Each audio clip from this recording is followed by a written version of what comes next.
ഓണത്തെ വരവേറ്റ് beauty silks August 20 മുതൽ September 30 വരെ ബ്യൂട്ടി സിൽക്സ് മിന്നിച്ചോണം. സ്ക്രാച്ച് ആൻഡ് വിന്നില്ല, നറുക്കെടുപ്പില്ല, കൈ നിറയെ വാരിക്കോരി സമ്മാനങ്ങൾ. 3000 രൂപ മുതൽ 6000 രൂപ വരെയുള്ള പർച്ചേസുകൾക്ക് ഡിന്നർ സെറ്റ് 6 പീസ് മഗ്സ്. 6000 രൂപ മുതൽ 10000 രൂപ വരെയുള്ള ഓരോ പർച്ചേസുകൾക്കും അയൺ ബോക്സ്. 10000 മുതൽ 15000 വരെയുള്ള പർച്ചേസുകൾക്ക് പ്രഷർ കുക്കർ. 15000 മുതൽ 20000 രൂപ വരെയുള്ള പർച്ചേസുകൾക്ക് നോൺ സ്റ്റിക് കുക്ക് വെയർ. 20000 മുതൽ 25000 രൂപ വരെയുള്ള പർച്ചേസുകൾക്ക് ഈസി കുക്ക് തുടങ്ങി നിരവധി സമ്മാനങ്ങൾ. ഈ തകർപ്പൻ ഓണം ഓഫർ ഓഗസ്റ്റ് 20 മുതൽ സെപ്റ്റംബർ 30 വരെ മാത്രം. ആഘോഷിക്കൂ ഈ ഓണം മിന്നിച്ചോണം ബ്യൂട്ടിയോടൊപ്പം. ബ്യൂട്ടി സിൽക്സ്.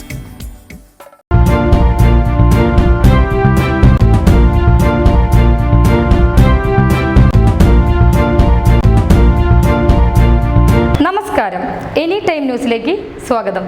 സിനിമ അഭിനയത്തിന്റെ പേരിൽ കേന്ദ്രമന്ത്രി സ്ഥാനത്തു നിന്നും മാറ്റിയാൽ രക്ഷപ്പെട്ടുവെന്ന് കേന്ദ്രമന്ത്രി സുരേഷ് ഗോപി.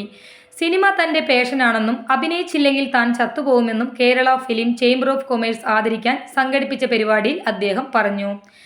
സെപ്റ്റംബറിൽ ഒറ്റക്കൊമ്പൻ സിനിമയുടെ ഷൂട്ടിംഗ് ആരംഭിക്കുകയാണ്. അഭിനയിക്കാൻ അനുമതി തേടിയിട്ടുണ്ട്. സിനിമ അഭിനയത്തിന്റെ പേരിൽ മന്ത്രിസ്ഥാനം നഷ്ടമായാൽ രക്ഷപ്പെട്ടുവെന്നും തമാശ രീതിയിൽ അദ്ദേഹം പറഞ്ഞു. സിനിമ ഞാൻ ചെയ്യും, അനുമതി ചോദിച്ചിട്ടുണ്ട്, പക്ഷേ കിട്ടിയിട്ടില്ല. സെപ്റ്റംബറിൽ ഒറ്റക്കൊമ്പൻ്റെ ഷൂട്ടിംഗ് ആരംഭിക്കുകയാണ്. എല്ലാവരുടെയും ആശീർവാദം ഉണ്ടാവണം. 22ഓളം സിനിമകളുടെ തിരക്കഥ ആർത്തിയോടെ ചെയ്യണമെന്ന് ആഗ്രഹിച്ച് സമ്മതിച്ചിട്ടുണ്ട്. ഇനി എത്ര സിനിമ ചെയ്യാനുണ്ട് എന്ന ചോദ്യത്തിന് 22ഓളം എണ്ണമുണ്ടെന്ന് പറഞ്ഞപ്പോൾ അമിത് ഷാ ആ പേപ്പർ കെട്ട് ഒരു സൈഡിലേക്ക് എടുത്തങ്ങ് കളഞ്ഞു. പക്ഷേ അനുവദിക്കാമെന്ന് പറഞ്ഞിട്ടുണ്ട്. എന്ത് തന്നെയായാലും ഞാൻ സെപ്റ്റംബർ 6-ന് ഇങ്ങു പോരും.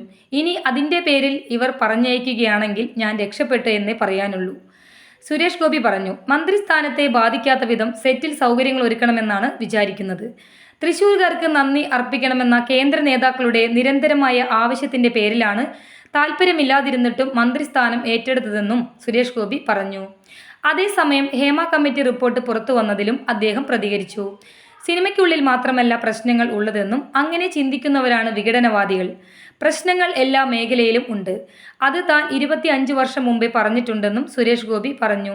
ഹേമ കമ്മീഷൻ റിപ്പോർട്ട് ഏകപക്ഷീയമാണെന്നും സജീവമല്ലാത്തവരെ പറഞ്ഞു പഠിപ്പിച്ച മൊഴികളാണ് റിപ്പോർട്ടിലുള്ളതെന്നും എല്ലാവരുടെയും സ്വഭാവ സർട്ടിഫിക്കറ്റ് ഹാജരാക്കാൻ പറയാനാവില്ലെന്നും അദ്ദേഹം വ്യക്തമാക്കി. News desk any time news. ഞങ്ങളുടെ ചാനൽ സബ്സ്ക്രൈബ് ചെയ്യുക, ഫേസ്ബുക്ക് ഫോളോ ചെയ്യുക. വാർത്തകൾ വേഗത്തിലറിയാൻ എനി ടൈം ന്യൂസ്.